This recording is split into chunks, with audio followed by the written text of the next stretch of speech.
दसम भाव में शुक्रदेव। मंत्रेश्वर महाराज कहते हैं कि जिसके भी दसम स्थान में शुक्र हो ऐसा जातक यशस्वी, मित्रों से युक्त, व्यवसाय में सफल तथा प्रभावशाली होता है। ये बातें हैं भावानुसार यानी कालपुरुष की कुंडली अनुसार। बहुत बार क्लियर भी कर चुके हैं इस बात को कि कालपुरुष की कुंडली अनुसार जो भी फल आपको हर लगन में मिलेंगे, हर पाठ में मिलेंगे, उसका कारण इतना ही है कि एक तो केवल मंत्रेश्वर महाराज की बात नहीं करते, उसमें सबकी करते हैं। काशीनाथ जी की भी करते हैं, धुंडीराज की भी करते हैं, गर्ग जी की भी करते हैं और अपने वराह मिहिर जी की भी करते हैं। क्योंकि भावानुसार फलों को आपको जानना बहुत जरूरी है और उसके बाद में लग्नानुसार में जाइए। जब तक आपको ये पता नहीं चलेगा कि भावानुसार क्या फल हो सकते हैं तो फिर लग्नानुसार में उस फलों को पूरी तरह आप समझने नहीं सकेंगे कि ये हमारा अपना औचित्य है। आप ज्योतिष को किस तरह से देखते हैं, किस तरह से समझते हैं, ये आपके हर इंसान के अपने अपने ज्ञान के ऊपर निर्भर है। अब कन्या लगन की चर्चा चल रही है और कन्या लगन में शुक्रदेव आपके दूसरे स्थान यानी धन भाव के स्वामी होते हैं और भाग्य स्थान यानी नवम भाव के स्वामी होते हैं। तो उसके विषय में होरा पाराशर कहती है कि दूसरे स्थान का स्वामी अगर आपके दसम भाव में हो तो ऐसा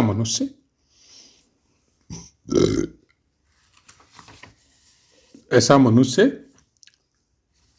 धन के मामले में, क्योंकि दूसरा स्थान आपका और छठा स्थान और दसम स्थान ये तीनों अर्थ त्रिकोण है और दसम स्थान में जब दूसरे स्थान का स्वामी विराजित होता है तो मनुष्य स्वाभिमानी, विद्वान, बहुत धनी, बड़े परिवार वाला, ये सब फल वृहत होरा पाराशर के अनुसार है।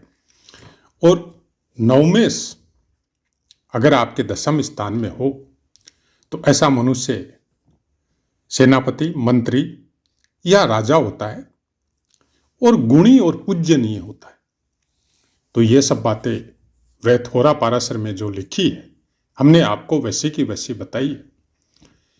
अब एक्चुअल में इसको प्रिडिक्ट कैसे करें, बहुत बार ये क्लियर कर चुके हैं कि जिस भी ग्रह को आपको प्रिडिक्ट करना है सबसे पहले उस पर देखिए कि किसी क्रूर, पापी या शुभ ग्रह किसकी दृष्टि आ रही है, किसकी युति के साथ है, किस तरह का बलाबल उसको प्राप्त है, कितने अंशों पे विराजित है, कौन से नक्षत्र में विराजित है और कौन से नवमांश में विराजित है। एक चीज हमेशा ध्यान में रखिए कि जो फल लग्ना अनुसार बताए जाते हैं सेम वैसे ही फल आपको चंद्र कुंडली के अनुसार भी समझना जरूरी है।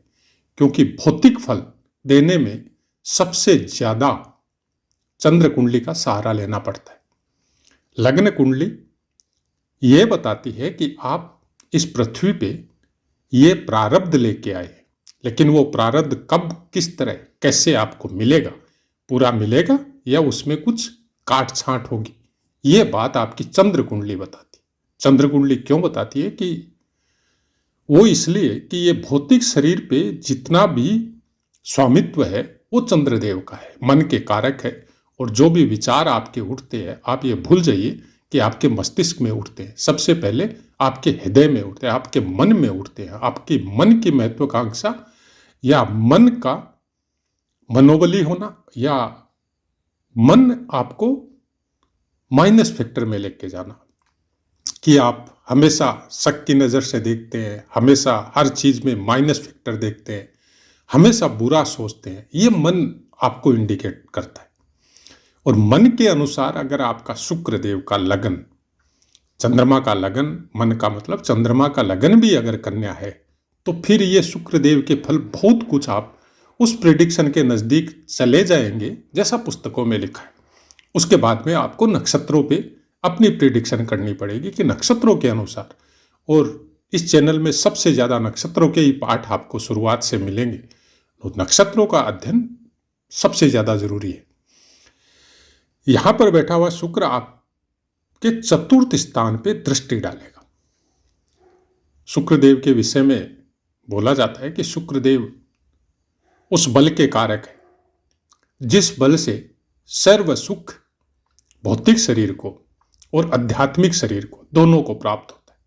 अब आप कौन से सुख चाहते हैं, कौन सा सुख अपने जीवन में आप उसको आश्रय देते हैं कि हमको कौन सा सुख चाहिए, ये हर इंसान की अपनी कर्म यात्रा अलग अलग होती है और वो ग्रह भी उसी कर्म के अनुसार आपको फलित करते। दशम स्थान का शुक्र बहुत बड़ा आपको इंडस्ट्रियलिस्ट बना सकता है, बहुत बड़ा व्यापारी बना सकता है, बहुत बड़ा प्रोफेशनल में आपका नाम कर सकता है। आप अगर मतलब कोई राजनीति वगैरह में जाना चाहते हैं तो उसमें भी आपको बहुत मान सम्मान दिलवा सकता है, क्योंकि चतुर्थ स्थान जनता का स्थान है, पब्लिक का स्थान है, जिसके द्वारा सम्मान प्राप्त होता है। माता का स्थान है, जिसके द्वारा आशीर्वाद मिलता है। आपके भूमि भवन गाड़ी वाहन सबका स्थान है और सबसे बड़ा सुख और शांति का स्थान है। आदमी जब भी बाहर से काम करके वर्क करके जब घर में आता है तो उसको शांति चाहिए, वो अपने आप को सुरक्षित महसूस करता है। तो वहां पे शुक्रदेव की जब दृष्टि जाती है, माता से विशेष स्नेह का अधिकारी होता है। अच्छे भवन और अच्छे संसाधन सुख के ऐसा आदमी जुटाता है और हर समय हर आदमी को परिवार से समाज से कनेक्टेड सबको कुछ इस तरह के वाक्य या इस तरह के वचन या इस तरह की काम या बात करने वाला होता है कि उनके सानिध्य में बैठ के हर आदमी अपने आप को सुखी और सुरक्षित महसूस करता है। धन के मामले में ऐसे आदमी कोई भी मौका नहीं छोड़ते, क्योंकि धन त्रिकोण में अर्थ त्रिकोण में जब कोई ग्रह बैठता है, चाहे दूसरे में हो, चाहे छठे स्थान में हो, चाहे दशम स्थान में हो, तो ऐसे आदमी निरंतर अपने वर्क में अपने काम के प्रति बहुत संवेदनशील होते हैं और कुछ प्रिडिक्शन ये पहले कर लेते हैं, चाहे बिजनेस का हो, चाहे व्यापार का हो, चाहे आपके प्रोफेशनल लाइफ का हो, चाहे कोई हायर एजुकेशन के द्वारा जो आपको बड़ी बड़ी कंपनियों में अच्छे अच्छे पैकेजों से युक्त जो सर्विस मिलती है, नौकरियां मिलती है, उनको कैच करना हो कि आज आप एक कंपनी में काम कर रहे हैं, ऐसे आपका पैकेज जो भी है उसे जस्ट डबल पैकेज या 3 गुना पैकेज कोई दूसरी कंपनी देख रही है तो आपको बुला रही है, तो आप कुछ नहीं सोचेंगे, आप तुरंत ज्वाइन करेंगे। हाँ, उसके बारे में रिसर्च जरूर करेंगे, उसके बारे में जानकारी जरूर करेंगे, क्योंकि जब ऐसी लाइन में आदमी होता है तो उनको सब कुछ पता रहता है। आजकल सोशल मीडिया का ज़माना समझ लो, आप डिजिटल लाइफ का ज़माना समझ लो, तो उसके अनुसार ऐसे इंसान कोई भी मौके को चूकते नहीं है। मतलब चूकते क्या नहीं है कि प्रारब्ध उसको चूकने देता नहीं है, ऐसा ही दिमाग उसको प्राप्त करवाता है कि वो धन के मामले में बहुत अग्रणी होते। मिथुन राशि है, टिक के काम करना बहुत मुश्किल है कि किसी एक ही काम में स्थायी हो जाए। नॉर्मली आदमी क्या सोचता है, हमारे जैसा आदमी, हम अपने ऊपर ही बोल देते हैं कि ठीक है जो है, कौन दूर दूर अलग अलग जगह में दौड़ेगा, जो मिल रहा है उसी में ठीक है, बैठा रहो। ऐसे आदमी नहीं होते, ऐसे ये बोर हो जाते हैं एक जगह और सेम काम को करते हुए, इनको कुछ हरदम नया चाहिए। तो ऐसा आदमी राजनीति के क्षेत्र में बहुत ज़्यादा सक्सेस होता है, कलाकारी के या काव्यात्मक रचनाओं के या फिल्म लाइन बॉलीवुड हॉलीवुड जो भी है उन सब में बहुत सक्सेस होता है। कुछ ऐसे प्रोडक्ट जिनका वो व्यापार करता है, कोई बिजनेस हो, कोई इंडस्ट्री हो, जिसमें सौंदर्य प्रसाधन हो या मेकअप वगैरह के सामान हो, लेडीज़ों के लिए जो भी वस्त्र वगैरह आते हैं उसके डिजाइनिंग का कोर्स हो, तो ये सब चीज़ें इन लोगों को फलीभूत होती है। मिथुन राशि के अंतर्गत मृगशिरा नक्षत्र के तीसरे और चौथे चरण आएगा, जिसका स्वामित्व मंगल देव के पास है। उसके बाद में आद्रा नक्षत्र के 4 चरण आएंगे, जिसका स्वामित्व राहु देव के पास है। फिर पुनर्वसु का पहला, दूसरा और तीसरा चरण, उसका स्वामित्व गुरुदेव के पास है। अब जिन नक्षत्रों का स्वामित्व जिस ग्रह के पास है उसको बाद में देखिए। पहले ये देखिए कि आपका शुक्र ग्रह मिथुन राशि में कौन से नक्षत्र में विराजमान है और अपने ऊपर जज कीजिए कि आपको फल या आपकी इच्छा या आपकी महत्वाकांक्षा मृगशिरा नक्षत्र के अनुसार है, आद्रा के अनुसार है, पुनर्वसु नक्षत्र के अनुसार है। जिस नक्षत्र के अनुसार आपकी इच्छा है, आपकी महत्वाकांक्षा है, इसका मतलब ये शुक्र आपको उस चीज की तरफ इशारा कर रहा है। से आपको कुछ ऐसी मजबूरियां या कुछ जरूरत कि अचानक से आपको कुछ करना पड़ा या सर्विस ज्वाइन करनी पड़ी, लेकिन आपका उसमें मन नहीं लग रहा है। मन नहीं लग रहा है तो अपने शुक्र को खोजिए। अगर दशम स्थान में बैठा हुआ है तो उसको पहले देखिए कि नवमांश कुंडली में कहाँ जा रहा है, कौन से नक्षत्र पे विराजमान, और उस नक्षत्र के कारकत्वों का अध्ययन कीजिए। तब आपको समझ में आएगा कि क्या उस चीज की इच्छा आपकी है या नहीं है। अगर नहीं है तो फिर आपको यह देखना पड़ेगा कि आपके शुक्र के ऊपर दृष्टि किस किस ग्रह की है, नवमांश कुंडली में दशम स्थान कहाँ जाके कौन सी राशि में या कौन से नक्षत्र में विराजमान होता है, और कोई ग्रह आपके दशम स्थान में नवमांश कुंडली में जाके कोई विराजित होता है। तो ये सब प्रिडिक्शन आपको अपने ज्ञान के अनुसार, पुस्तकों के अध्ययन के अनुसार, बाकी सब चाहे आप श्रवण के द्वारा या फिर अनेक विद्वानों के द्वारा आप फलित करते हो, उसके बारे में आपको जानना हो, तो ये सब चीजें केवल सोशल मीडिया और वीडियो आपकी हेल्प नहीं करेगा। आपको पुस्तकों का अध्ययन और अपना अभ्यास भी निरंतर करते रहना पड़ेगा। ज्योतिष कोई साधारण सब्जेक्ट नहीं है, इसलिए प्रत्येक विद्वान की फलित की भाषा और फलित करने के तरीके अलग अलग होते हैं। जिसका जितना ज़्यादा एक्सपीरियंस है, केवल आप सोचते हैं कि पुस्तक पढ़ के हम प्रिडिक्शन कर सकते हैं, तो शायद ये भूल होगी। क्योंकि पुस्तकों में भी बहुत सी चीज़ें आपको इस तरह से मिलेगी कि लग्नानुसार कुछ और बता दिया, कालपुरुष की कुंडली अनुसार कुछ और बता दिया, और उसके बाद में वर्क कुंडली में जब जाते हैं तो उनमें कुछ और बता दिया।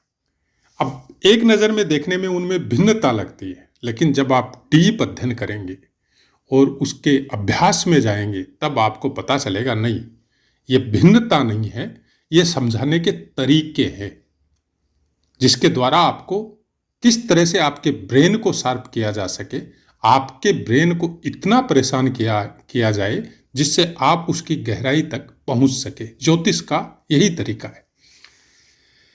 अब चैनल का उद्देश्य केवल भौतिक फल बताना नहीं है। चैनल का उद्देश्य है कि उस ग्रह के आध्यात्मिक तत्व को पहचाने। दशम स्थान में शुक्र देव आपको कुछ अलग प्रवृत्ति देता है, कुछ नया करने की एक अनुभूति देता है। आप अगर अच्छे भक्त है, अच्छे विद्वान है, संस्कारिक आदमी है, तो आप कुछ और चीज करके बहुत सुखी महसूस होंगे। जैसे आद्रा नक्षत्र, बोल दिया राहु का नक्षत्र है, शुक्र देव बैठा है, आपको कुछ भी फल बताया जा सकता है उसके बारे में, कुछ नेगेटिव इफेक्ट भी आपको बताए जा सकते हैं। लेकिन जैसे ही आप राहु से आद्रा नक्षत्र से संबंधित कोई वर्क करेंगे, आपका मन बड़ा अच्छा होगा, स्थिर होगा।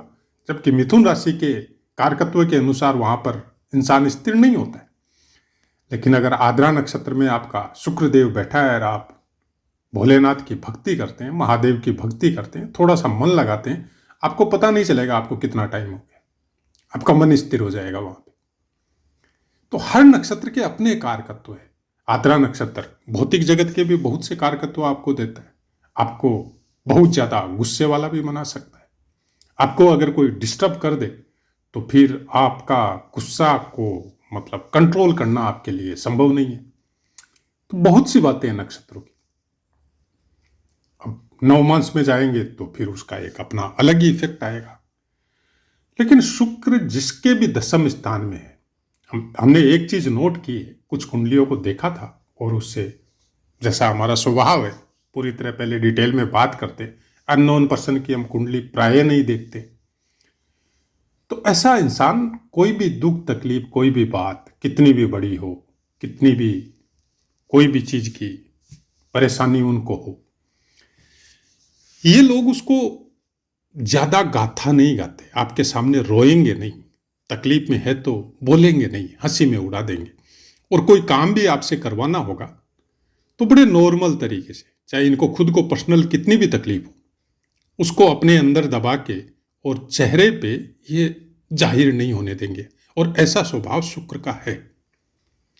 शुक्र खुशी खोजता है। जिसका भी बलवान शुक्र होता है, कहीं भी बैठा हुआ हो, चाहे वो कितना भी तकलीफ में हो वो आदमी, वो आपके सामने रोएगा नहीं, गिड़गिड़ाएगा नहीं, वो अपनी तकलीफ को खुद भोगेगा। और एक समय में तो ऐसा भी बहुतों के साथ देखा जाता है, आनंदित होता है भोग के भी। और आध्यात्मिक जगत में इसकी व्याख्या इस तरह से होती है कि वो आप क्या बोलते हैं उसमें, मतलब भोगते भोगते उसका दिमाग, मन और शरीर कुछ इस तरह का हो गया कि वो ऊपर मुंह करके या भगवान के सामने बैठ के वो हंस के बोलता है, और भी कुछ बाकी है तो वो भी दे दो, भोग लेगा, तुम्हारा नाम लेता रहेगा और भोगते रहेगा, कोई टेंशन नहीं। तो शुक्र की महानता बहुत अलग है भाई। शुक्र के बारे में मतलब वैसे तो किसी भी ग्रह के बारे में आप जितना बोलो उतना कम है, लेकिन शुक्र खुशी खोजता है, शुक्र प्रेम खोजता है। अब उसको जोड़ दिया गया आजकल भौतिक शरीर वाला प्रेम, तो उसके लिए शुक्र नहीं है। कुछ अंश मात्र किसी ग्रह के वजह से, अकेले शुक्र की वजह से नहीं है। किसी ग्रह की दृष्टि हो, किसी का सामीप्य हो, कोई ग्रह अगल बगल में बैठा हो, किसी के साथ युति हो, तब ये डिस्टर्बेंस होता है, नहीं तो शुक्र के साथ ऐसा कुछ नहीं है। तो ऐसा है मित्रों, पाठ समझ में आया होगा। अब अपनी वाणी को विराम देते, आपसे आज्ञा लेते। जय माता।